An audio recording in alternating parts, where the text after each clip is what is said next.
Supreme court का शाही ईदगाह मस्जिद case में हाई कोर्ट के हुक्म पर रोक लगाने से इंकार। इलाहाबाद हाई कोर्ट के फैसले में मदाखलत नहीं करेगा सुप्रीम कोर्ट। एएसआई सर्वे की हिकमत अमली 18 दिसंबर को होगी तय। वजीर आजम मोदी की मौजूदगी में राजस्थान में नई हुकूमत ने लिया हलफ। आज अपनी सालगिरह पर भजन लाल शर्मा ने रियासत की संभाली कमान। दिया कुमारी और डॉक्टर प्रेमचंद्र बैरवा बने नायब वजीर आला। पार्लियामेंट की सिक्योरिटी के ताल्लुक से आज भी ऑपोजिशन का हंगामा। दोनों ऐवानों की कार्रवाई पीर तक मुलतवी। कर्नाटक में खवातीन को हिरासा किए जाने के खिलाफ बीजेपी अरकान असेंबली ने किया एहतजाज।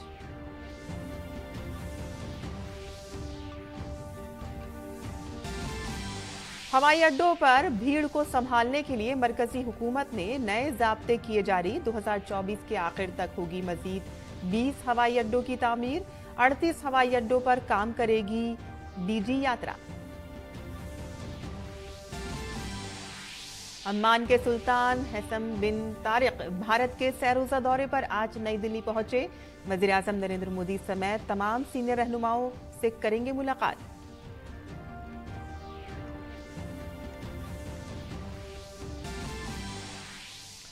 और नई ऊंचाई पर पहुंचा शेयर बाजार। सेंसेक्स पहली बार 71,000 के पार, जबकि 21,000 की सतह से आगे पहुंचा निफ्टी।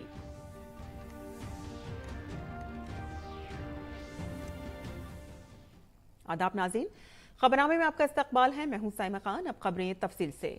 महाराष्ट्र की सियासत से मुतालिक एक बार फिर से बड़ी खबर सामने आई है। सुप्रीम कोर्ट ने महाराष्ट्र असेंबली के स्पीकर राहेल नार्वेकर को वजीर आला एकनाथ शिंदे ग्रुप के शिवसेना मेंबरान असेंबली की नाअहली से मुतालिक केस में फैसला लेने के लिए कुछ और वक्त दिया है। पहले 31 दिसंबर तक का वक्त दिया गया था, जिसे बढ़ाकर अब 10 जनवरी कर दिया गया है। स्पीकर से इस डेडलाइन में तौसी का मुतालबा किया गया। दरहकीकत सुप्रीम कोर्ट ने 17 अक्टूबर को नार्वेकर को शिवसेना के हरीफ ग्रुपों की तरफ से पार्टी में तकसीम के बाद एक दूसरे के मेंबरान असेंबली को नाअहल करार देने की दरख्वास्तों पर फैसला लेने की आखिरी तारीख दी थी। सुप्रीम कोर्ट ने कहा था कि नाअहली की दरख्वास्तों पर जल्द अज जल्द फैसला आना चाहिए, और जिसके बाद समाअत 30 अक्टूबर तक मुलतवी कर दी गई। और इसके बाद 30 अक्टूबर को समाअत हुई और इसमें स्पीकर को 31 दिसंबर तक का वक्त दिया गया ताकि वो अरकान असेंबली की नाअहली पर फैसला ले। सुप्रीम कोर्ट ने पार्लियामेंट की रुकनियत से बेदखली के फैसले को चैलेंज करने वाली महबूबा मोइत्रा की दरख्वास्त पर समाअत आइंदा साल 3 जनवरी तक मुलतवी कर दी है। इस अर्जी में महबूबा मोइत्रा ने अपने इखराज को सुप्रीम कोर्ट में चैलेंज किया है। एथिक्स कमेटी की रिपोर्ट के बाद लोकसभा में उनकी बर्खास्तगी से मुतालिक एक तहरीक मंजूर की गई है और अखलाकियाती कमेटी ने महबूबा मोइत्रा को एक ताजिर से गैर कानूनी तौर पर तहाइफ और फवाइद लेने का कसूरवार ठहराया था और इसकी रुकनियत मनसूख करने की सिफारिश की थी। जस्टिस संजीव खन्ना और जस्टिस SVN भट्टी की बेंच में समाअत मुलतवी कर दी गई। आज महबूबा मोइत्रा के वकील ने कहा है कि उन्होंने केस फाइल को ठीक से नहीं देखा है और जैसे ही सर्दियों की छुट्टियों के बाद बेंच बैठेगी इसकी समाअत की जाएगी। सुप्रीम कोर्ट की मौसम सरमा की तातीलात 3 जनवरी को खत्म हो रही हैं। मथुरा में श्री कृष्ण जन्मभूमि मामले में मस्जिद के फरीक को सुप्रीम कोर्ट से कोई राहत नहीं मिली है। सुप्रीम कोर्ट ने इलाहाबाद हाई कोर्ट के सर्वे ऑर्डर पर फिलहाल रोक लगाने से इनकार कर दिया है। सुप्रीम कोर्ट ने आज शाही ईदगाह मस्जिद कॉम्प्लेक्स के सर्वे के लिए कोर्ट कमिश्नर की तकर्रुरी के इलाहाबाद हाई कोर्ट के फैसले में मदाखलत करने से इनकार कर दिया। इलाहाबाद हाई कोर्ट ने शाही ईदगाह मामले में कल एक हुक्म जारी किया था। इस हुक्म को आज शाही ईदगाह मस्जिद और सुन्नी सेंट्रल वक्फ बोर्ड ने सुप्रीम कोर्ट में अमली तौर पर चैलेंज किया था। उन्होंने मुतालबा किया था कि इलाहाबाद हाई कोर्ट की कार्रवाई पर रोक लगाई जाए, जिस पर सुप्रीम कोर्ट ने इनकार कर दिया। आपको बता दें कि इससे एक रोज कबल इलाहाबाद हाई कोर्ट ने इस मामले में कोर्ट कमिश्नर सर्वे कराने का फैसला किया था। कल ऑनरेबल इलाहाबाद हाईकोर्ट ने आदेश पारित किया था एडवोकेट कमिश्नर का अपॉइंटमेंट का। उस आदेश को आज वर्चुअली शाहिदगाह मस्जिद ने और सुन्नी सेंट्रल वक्फ बोर्ड ने सुप्रीम कोर्ट में चुनौती दी थी बिना कोई प्रॉपर एसएलपी के, और उन्होंने सुप्रीम कोर्ट के सामने डिमांड की थी कि इस मैटर पे स्टे लगा दिया जाए, इलाहाबाद हाईकोर्ट की प्रोसीडिंग्स पे स्टे लगा दिया जाए, जिसको आज सुप्रीम कोर्ट ने सिरे से इनकार कर दिया। सुप्रीम कोर्ट ने कहा कि ये मैटर 9 जनवरी के लिए निर्धारित है, हम उसी दिन इसको सुनेंगे, और इलाहाबाद हाईकोर्ट अगर कोई आदेश पारित करता है और आप उससे एग्रीव्ड है तो आप उसके खिलाफ जो आपकी अप्रोप्रिएट रेमेडीज है उस पर आ सकते हैं। पर स्पष्ट रूप से सुप्रीम कोर्ट ने कहा कि जो कल इलाहाबाद हाईकोर्ट ने आदेश पारित किया है वो हमारे सामने है भी नहीं, आपने उसको चैलेंज भी नहीं किया है, बिना ऑर्डर देखे हुए हम उसको कैसे स्टे कर सकते हैं, और इलाहाबाद हाईकोर्ट ने स्टे लगाने से मना कर दिया। और आज राजस्थान के नामजद वजीर आला भजन लाल शर्मा के लिए दोहरी खुशी का दिन है। आज उनकी सालगिरह है और इस खास मौके पर उन्होंने वजीर आला के ओहदे और राजदारी का हलफ भी लिया। वजीर आज़म नरेंद्र मोदी की मौजूदगी में गवर्नर कलराज मिश्रा ने जयपुर के तारीखी एल्बर्ट हॉल में भजन लाल शर्मा को ओहदे और राजदारी का हलफ दिलाया। उनके साथ ही नायब वजीर आला दिया कुमारी और प्रेम चंद्र बैरवा ने भी हलफ लिया। राजस्थान इंतखाबात में बीजेपी ने 199 में से 115 सीटों पर कामयाबी हासिल की है।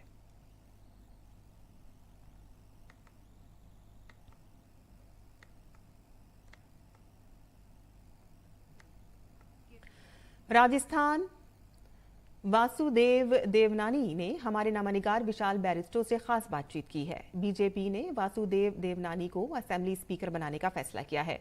वासुदेव देवनानी ने कहा है कि मोदी राज में एक आम कारकुन को भी मौका मिलता है और असेंबली के स्पीकर बतौर मेरा सियासी जिंदगी का तजर्बा काम आएगा। राजस्थान में नई सरकार आ गई है और मेरे साथ है विधानसभा अध्यक्ष वासुदेव देवनानी, जिनका एक लंबा अनुभव है राजस्थान सरकार में। अब वो विधानसभा अध्यक्ष की भूमिका में। वासुदेव जी, एक नई भूमिका में आप हैं, किस तरह से देखते हैं आप चीज़ों को? निश्चित रूप से भूमिका तो नई है, लेकिन इसका अनुभव भी पिछले 20 साल का है। 2 बार जब हमारी सरकार थी तो मंत्री के नाते सदन में रहा हूँ और सारे मुद्दे भी उठाए हैं, प्रश्नों के उत्तर भी दिए, और 2 बार जब विपक्ष में रहे तो हमने मुद्दे उठाए, प्रश्न भी खड़े किए। तो वो अनुभव है, और पुराना प्रशासनिक अनुभव, जो कॉलेज के अंदर प्रिंसिपल भी रहा हूँ, तो वह भी अनुभव है। मुझे लगता है सबके सहयोग से इस चुनौती को भी हम सामना करेंगे। वासुदेव जी, नया परंपरा डाली है बीजेपी ने, नए चेहरे आए हैं राजस्थान में, तो जो पहली बार चुनकर आए हैं, इसको किस तरह से देखते हैं आप कि कार्यकर्ता भी मुख्यमंत्री बन सकता है? हमारी कार्यकर्ता आधारित संगठन है और उसमें कार्यकर्ता का महत्व रहता है। आज हमारे मुख्यमंत्री भजन लाल जी पिछले 3 दशकों से लगातार संगठन का काम कर रहे हैं, और हम सब लोग संगठन का काम करते हैं, तो संगठन ने निश्चित रूप से इस पर विचार करके आगे बढ़ाया है। इससे प्रत्येक कार्यकर्ताओं के संदेश गया कि मैं निरंतर धैर्य के साथ संगठन निष्ठ होकर के काम करता रहूं, तो निश्चित रूप से अवसरों की कोई कमी नहीं है। एक आखिरी सवाल, बीजेपी ने मुद्दा बनाया था कानून व्यवस्था और महिला अत्याचार, किस तरह का बदलाव अब आएगा राजस्थान में? हमारा मंत्रिमंडल निश्चित रूप से इस ओर ध्यान देगा, जिम्मेदारी पूर्वक ध्यान देगा, और हमारी पूरी सरकार की ये कोशिश होगी कि वह इन मुद्दों पर विशेष रूप से ध्यान दे करके राजस्थान में, जो आज तो हालांकि मेरी संवैधानिक दायित्व हो गया है, जो बहुत अधिक खुल करके तो नहीं कहूँगा, लेकिन जो हम बोलते आए हैं उसको निश्चित रूप से हम ठीक करेंगे। तो ये थे वासुदेव देवनानी, जिनका ये कहना है नई सरकार तमाम वो मुद्दे जो बीजेपी ने उठाए उन पर काम करेगी। कैमरामैन राहुल चोपड़ा के साथ मैं विशाल बैरिस्टो, डीडी न्यूज़, दिल्ली। और बुध के रोज पार्लियामेंट की सिक्योरिटी में हुई चूक के बाद ऑपोजिशन जमातों के अरकान पार्लियामेंट के हंगामे के सबब पार्लियामेंट के दोनों ऐवानों की कार्रवाई पीर की सुबह 11 बजे तक के लिए मुलतवी कर दी गई है। लोकसभा में ऑपोजिशन अरकान पार्लियामेंट इस मामले पर वजीर दाखिला अमित शाह से बयान देने का मुतालबा कर रहे थे। आज सुबह 11 बजे जैसे ही लोकसभा की कार्रवाई शुरू हुई, ऑपोजिशन अरकान ने हंगामा शुरू कर दिया। ऐसे में कार्रवाई शुरू होने के 1 मिनट के अंदर ही ऐवान की कार्रवाई मुलतवी करने का ऐलान कर दिया गया। राज्यसभा में भी अरकान पार्लियामेंट के हंगामे के सबब चेयरमैन ने ऐवान की कार्रवाई फौरी तौर पर मुलतवी कर दी। ऑपोजिशन की जानिब से ज़ाब्ता 267 के तहत तहरीक इल्तवा पर बहस के लिए 23 नोटिस दिए गए थे, जिस पर चेयरमैन ने अपना मौक़िफ़ रखते हुए कहा कि इस मामले पर तहकीकात जारी है और चेयरमैन इस पर बहस करेंगे। ऐवान में सूरत हाल वाज़े कर दी गई है। ऐवान की कार्रवाई मुलतवी होने के बाद ऑपोजिशन जमातों के अरकान पार्लियामेंट ने पार्लियामेंट अहाते में वाक़े गांधी मुजस्मे के नज़दीक अरकान पार्लियामेंट की मअतली के खिलाफ एहतजाज भी किया। और पार्लियामेंट के इजलास से कबल राज्यसभा में अपोजिशन लीडर मल्लिकार्जुन खड़गे के दफ्तर में अपोजिशन लीडरों की मीटिंग हुई। इस मीटिंग में 13 दिसंबर को पार्लियामेंट की कार्रवाई में कुछ लोगों की तरफ से रुकावट डालने के मामले पर तबादला ख्याल किया गया। दूसरी जानिब हुकूमत ने कहा कि ये हसास मामला है, अपोजिशन को इसे समझना चाहिए। मामला अदालत में है और आला सतही तहकीकात भी जारी है। ये टोटल ये दोनों बिल्डिंग जो है ये स्पीकर के अधीन आता है, स्पीकर के कार्यक्षेत्र में आता है। ठीक है, स्पीकर साहब ने जो कुछ भी आदेश दिया सर्वदलीय बैठक बुला के, वो आदेश सरकार इन लेटर एंड स्पिरिट हम फॉलो कर रहे हैं। तो इसके बावजूद भी अभी कोर्ट में भी है मामला और जांच चल रहे है, उच्च स्तरीय जांच चल रहे है, high level inquiry is going on. इसके ये सब चलते हुए इस बीच में हम सदन चलाने न देंगे। इनका स्टेटमेंट है क्या, ये सेंसिटिव मामला है, they should understand it, they should behave responsibly. पिछले दिन ही स्पीकर महोदय ने कहा था कि सचिवालय जो हमारा लोकसभा का सचिवालय है उसकी जिम्मेदारी है पार्लियामेंट के अंदर सिक्योरिटी की, और उन्होंने सभी पार्टी के नेताओं को बुलाकर बातचीत भी की, उनके और सुझाव लेने के लिए भी तैयार हैं। उसमें कुछ बदलाव करना तो उसके लिए भी वो तैयार हैं, लेकिन उसके लिए सदन ना चलने दें। अगर विपक्ष के पास सुझाव है तो ऑल पार्टी मीटिंग में आके सुझाव दें, अगर उनको कुछ और बदलाव करने हैं तो वो भी लिखित रूप में दें या वहां पे करें। सदन की कार्रवाई को रोकना ये अपने आप में दिखाता है कि विपक्ष के पास अब कोई मुद्दा नहीं बचा है। पार्लियामेंट को एक तरह से गिरवी रखना चाहते हैं। ये घटना घटी, पूरा सदन इसकी गंभीरता को देख रहा है, सुरक्षा के नजर से देख रहा। स्पीकर ने कहा, वहां सभापति ने कहा, जांच होने के बाद ही तो कोई निर्णय होगा। कांग्रेस और विपक्ष के लोगों ने जिस ढंग से हंगामा किया, सदन में कोई काम नहीं होने देते। क्या ये लोग जांच करेंगे कि जांच एजेंसी जांच करेगी? ये गंभीरता को, सुरक्षा की गंभीरता को ये हल्का करना चाहते हैं। और पार्लियामेंट की सिक्योरिटी में सेंध मारने के मास्टरमाइंड ललित झा की वजह से बीजेपी टीएमसी को हदफ तनकीद बना रही है। बीजेपी की रुकन पार्लियामेंट लॉकेट चैटर्जी ने टीएमसी लीडर तापस राय के साथ ललित झा की तस्वीर शेयर करते हुए कहा है कि मुल्क मुखालिफ सरगर्मी चाहे कुछ भी हो, टीएमसी का हमेशा इससे कोई ना कोई रिश्ता निकल ही आता है। ये टीएमसी विधायक तापस राय है, उसका क्षेत्र का एमपी है सुदीप बंदोपाध्याय, नॉर्थ कोलकाता का एमपी है। तो ये तापस राय है, इनके साथ जो इनका ललित झा का जो मास्टरमाइंड है, पूरा जो कल ऑपरेशन हुआ उसका मतलब डायरेक्टर था। ये पूरा एकदम सब कुछ किया, उनका प्लान माफिक हुआ है। तो मतलब टीएमसी इतना बड़ा बात कर रहे हैं। जब हम लोग देखते हैं कि कोई देश विरुद्ध काम करते हैं, टुकड़े टुकड़े गैंग जो है वो काम करते, उसके साथ टीएमसी का तो जोग होगा ही होगा, कनेक्शन होगा ही होगा। आज पूरा स्पष्ट हो गया। हम लोग चाहते हैं कि दिल्ली पुलिस इसका पूरा जांच करे। और एक तरफ जहां ऑपोजिशन ने आज पार्लियामेंट हाउस अहाते में अरकान पार्लियामेंट की मअतली के खिलाफ मुजाहिरा किया, तो वहीं दूसरी तरफ बीजेपी के अरकान पार्लियामेंट ने भी कर्नाटक में पेश आए ताज़ा वाक़े पर वहां की हुकूमत को घेरा। कर्नाटक के बेलगाम में दलित ख़वातीन के साथ होने वाले मज़ालिम के खिलाफ पार्लियामेंट हाउस के अहाते में ही बीजेपी अरकान पार्लियामेंट ने मुजाहिरा किया। बेलगाम डिस्ट्रिक्ट के गांव में एक औरत को नंगा कर को मारपीट करके जुलूस निकाला है, और इतना क्रूयल था वो, तो क्रूर रूप से किया है। और स्वयं कर्नाटक हाईकोर्ट कॉग्निजेंस लिया है। कर्नाटक गवर्नमेंट का जो आज की स्थिति है, पूरा लॉलेसनेस स्थिति है, इसके कारण एक है कर्नाटक गवर्नमेंट में बहुत डिफरेंस ऑफ ओपिनियन है। जैसे राजस्थान में बहुत बड़े मात्रा में अत्याचार हो रहा था, दुष्कर्म हो रहा था, ये सब कर्नाटक में शुरू हो गया है। क्योंकि जहाँ जहाँ कांग्रेस है तो ये स्थिति शुरू होता है, क्योंकि इनका एक अनहोली अलायंस है क्रिमिनल्स के साथ कांग्रेस पार्टी का। कर्नाटका में कांग्रेस का सरकार है, कानून और सुव्यवस्था सब बिगड़ गए हैं। मंत्री के उप मुख्यमंत्री, मंत्री, मुख्यमंत्री उसके सामने में मिला जुला नहीं है, तालमेल नहीं है। एक महिला को अत्याचार कर रहे, परेड कर रहे, उसका कपड़ा उतार रहे, नेकेड कर रहे।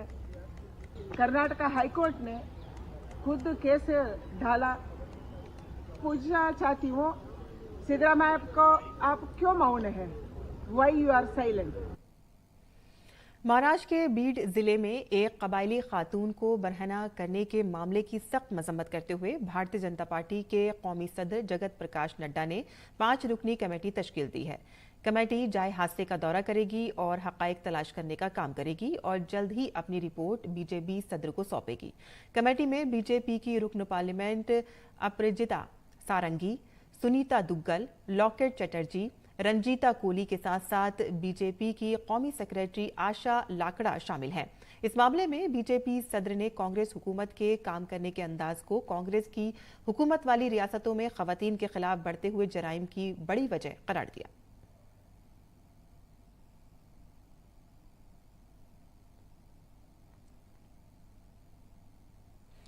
वज़ीर-ए-आज़म नरेंद्र मोदी को अब तक 14 ममालिक अपने आला तरीन शहरी एजाज़ात से नवाज चुके हैं। जुमेरात को उमूर खारजा के वज़ीर ममलिकत वी मुरलीधरन ने राज्यसभा में ये जानकारी दी। इस दौरान एक सवाल के जवाब में उन्होंने ये भी बताया है कि वज़ीर-ए-आज़म मोदी को 2018 में अक़वाम मुत्तहिदा का आला तरीन माहौलियाती अवार्ड भी मिला है। उन्होंने कहा कि वज़ीर-ए-आज़म नरेंद्र मोदी को 2 तरफ़ा, इलाकाई और आलमी सतह पर उनकी क़यादत के लिए 2014 से अब तक 14 ममालिक के आला तरीन कौमी एजाज़ात से नवाजा गया है। उमूर खारजा के वज़ीर ममलिकत वी मुरलीधरन ने एक सवाल का जवाब देते हुए कहा कि 2014 से अब तक भारत के वज़ीर-ए-आज़म को 14 ममालिक का आला तरीन कौमी एजाज़ और अक़वाम मुत्तहिदा का आला तरीन माहौलियाती अवार्ड मिला है। मुरलीधरन ने कहा कि भारत के वज़ीर-ए-आज़म को आला तरीन अवार्ड से नवाजना उनकी मुदबराना सलाहियतों और क़यादत की 2 तरफ़ा इलाकाई और आलमी सतह पर वाज़ेह पहचान है। ये वज़ीर-ए-आज़म की क़यादत में भारत की शिनाख्त को भी ज़ाहिर करता है और इससे ज़ाहिर होता है कि चाहे वो आलमी सतह पर ग्लोबल साउथ को आवाज़ देना हो या इंसानियत को दरपेश मसाइल को बातचीत और सिफारतकारी के ज़रिए हल करना हो, भारत हर जगह मजबूती के साथ उभरा है और इसने उन सब का हल तलाश किया है। वज़ीर-ए-आज़म नरेंद्र मोदी को 2016 में अफगानिस्तान की तरफ से स्टेट ऑर्डर ऑफ गाजी अमीर अमानुल्लाह खान, फरवरी 2018 में फ़िलिस्तीन की तरफ से रियासत फ़िलिस्तीन के ग्रैंड कॉलर और अक्टूबर 2018 में अक़वाम मुत्तहिदा की तरफ से UN champion of the earth award से नवाजा गया। और इसके साथ ही उन्हें अप्रैल 2019 में मुत्तहिदा अरब अमारात की जानिब से ऑर्डर ऑफ ज़ायद और अप्रैल 2019 में ही रूस की जानिब से order of saint Andrew award से नवाजा गया। और इसके अलावा वज़ीर-ए-आज़म मोदी को जून 2019 में मालदीव की तरफ से order of the distinguished rule of Izzuddeen, अगस्त 2019 में बहरीन की तरफ से king Hamad order of the Renaissance और दिसंबर 2020 में अमेरिका की जानिब से लेजेंड ऑफ मेरिट, दिसंबर 2021 में भूटान की तरफ से ऑर्डर ऑफ ड्रैगन किंग और इस साल मई में उन्हें फिजी की तरफ से ऑर्डर ऑफ फिजी और पापुआ न्यू गिनी की तरफ से ऑर्डर ऑफ लोगोहो से नवाजा गया। और इसी दौरान जून में मिस्री सदर अब्दुल फतेह अल सीसी ने वज़ीर-ए-आज़म नरेंद्र मोदी को order of the Nile award से नवाजा। ये मिस्र का आला तरीन सरकारी एजाज है।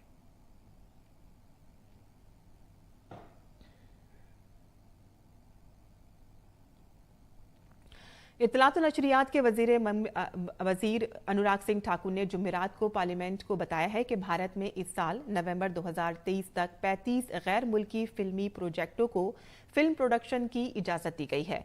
मरकजी वज़ीर ने एक सवाल के जवाब में कहा कि साल 2022 के लिए मंजूर शुदा फिल्मों की तादाद 28 थी, जबकि साल 2021 के लिए मंजूर शुदा फिल्मों की तादाद 11 थी। उन्होंने ऑडियो विजुअल को प्रोडक्शन ट्रीटी के तहत भारत में फिल्मों की मुश्तरका प्रोडक्शन और गैर मुल्की फिल्मों की प्रोडक्शन की तरकीबी स्कीमों के बारे में भी पार्लियामेंट को आगाह किया, जो कि 1 अप्रैल 2022 से नाफिजुल अमल हैं। और इसका मकसद भारत को बैनुल-अक़वामी फिल्म साजी के लिए एक पसंदीदा मकाम बनाना और साथ ही रोजगार पैदा करना और भारत में गैर मुल्की ज़र्रे मुबादला की आमद को बढ़ाना है। उन्होंने कहा कि इस तरकीबी स्कीम को वज़ारत इत्तलात व नशरियात ने मज़ीद बैनुल-अक़वामी मंसूबों को राग़िब करने के लिए फ़रोग़ देने के साथ आसान बनाया है। उन्होंने बताया है कि 20 नवंबर 2023 को ऐलान करदा नज़रसानी शुदा हौसला अफजाई स्कीम के मुताबिक गैर मुल्की फिल्म साजी के तमाम अहल मंसूबों और ऑडियो विजुअल को प्रोडक्शन ट्रीटी के तहत बनाई जा रही है।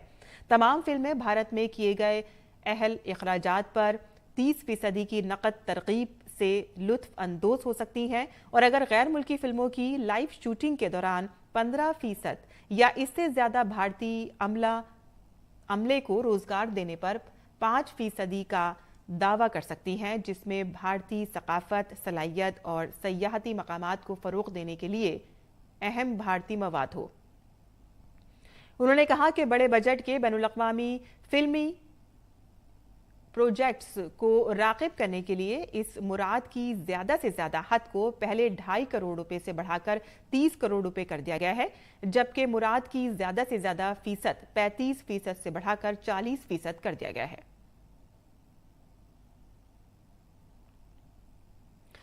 मरकजी वज़ीर सेहत डॉक्टर मनसुख मांडविया ने नई दिल्ली में 3 CGHS मराकिज़ कौम के नाम वक्फ किए। ये मराकिज़ अलकनंदा, रोहिणी सेक्टर 16 और वसंत विहार में वाक़ हैं। मुल्क के 341 CGHS मराकिज़ में 44 लाख मुस्तफ़िदीन का इलाज किया जा रहा है और इस मौके पर मरकजी वज़ीर सेहत डॉक्टर मनसुख मांडविया ने कहा कि 2010 में जहां यहाँ पर 40 शहरों में CGHS मराकिज़ थे, तो वहीं अब 80 शहरों में CGHS मराकिज़ हैं और आने वाले दिनों में 100 शहरों तक इसे बढ़ाया जाएगा। शहरी हवाबाजी के मरकजी वजीर ज्योतिरादित्य सिंधिया ने कहा है कि 2024 में मुल्क में 25 नए हवाई अड्डों को डीजी यात्रा ऐप से जोड़ा जाएगा। राजधानी दिल्ली में एक प्रेस कॉन्फ्रेंस से खिताब करते हुए ज्योतिरादित्य सिंधिया ने कहा कि हवाई अड्डों को डीजी यात्रा से जोड़ने का काम मुख्तलिफ मराहिल में किया जाएगा, जिसके बाद 2024 के आखिर तक 96% मुसाफिर डीजी यात्रा ऐप से जुड़ जाएंगे। और शेयर बाजार में तेजी के लिए गुज़िश्ता हफ्ते रिकॉर्ड तोड़ रहा। जुमे को BSE सेंसेक्स और NSE निफ्टी रिकॉर्ड ऊंचाई पर बंद हुए। जबरदस्त खरीदारी की वजह से सेंसेक्स, निफ्टी, बैंक निफ्टी समेत बेशतर इंडेक्स नई बुलंदियों पर पहुंच गए और इससे कबल जुमेरात को सेंसेक्स 929 पॉइंट के इजाफे के साथ 70,514 पर बंद हुआ। अम्मान के सुल्तान हशीम बिन तारिक भारत के सह रोज़ा सरकारी दौरे पर हैं। अम्मान के सुल्तान के साथ सीनियर वुज़रा और ओहदेदारों का एक आला सतही वफ्द भी भारत के दौरे पर है। सुल्तान हशीम बिन तारिक का ये भारत का पहला दौरा है। अम्मान के सुल्तान सदर जमहूरिया द्रौपदी मुर्मू की दावत पर भारत का दौरा कर रहे हैं। अम्मान के सुल्तान आज वज़ीर ख़ारजा डॉक्टर S जयशंकर से मुलाकात करेंगे और इसके साथ ही कल राष्ट्रपति भवन में उनका बाकायदा इस्तकबाल किया जाएगा। अपने दौरे के दौरान वो वज़ीर आज़म नरेंद्र मोदी से भी मुलाकात करेंगे और इसके अलावा वो national gallery of modern art का भी दौरा करेंगे। आगे बढ़ते हैं, जहां वज़ीर आज़म नरेंद्र मोदी की मकबूलियत मुल्क से बाहर भी मुसलसल बढ़ रही है। बरतानवी मेंबरान पार्लियामेंट ने एक बार फिर से वज़ीर आज़म मोदी की तारीफ करते हुए कहा है कि भारत पिछले 9 सालों में बहुत मजबूत हुआ है। बरतानवी अरकान पार्लियामेंट ने वज़ीर आज़म मोदी की क़यादत में भारत की कामयाबियों का जश्न मनाने के लिए एक तकरीब का एहतमाम किया। प्रोग्राम का नाम था Namaste London, resurgence of a new India. Program में मुख्तलिफ जमातों से ताल्लुक़ रखने वाले बरतानवी अरकान पार्लियामेंट और तारिकीन वतन के रहनुमाओं ने शिरकत की। इस दौरान वज़ीर आज़म से मुताल्लिक़ कई किताबों का इजरा भी हुआ। और इसी के साथ ही हमारा खबरनामा यही ख़त्म पज़ीर होता है। हमारी पूरी टीम को दें इजाज़त।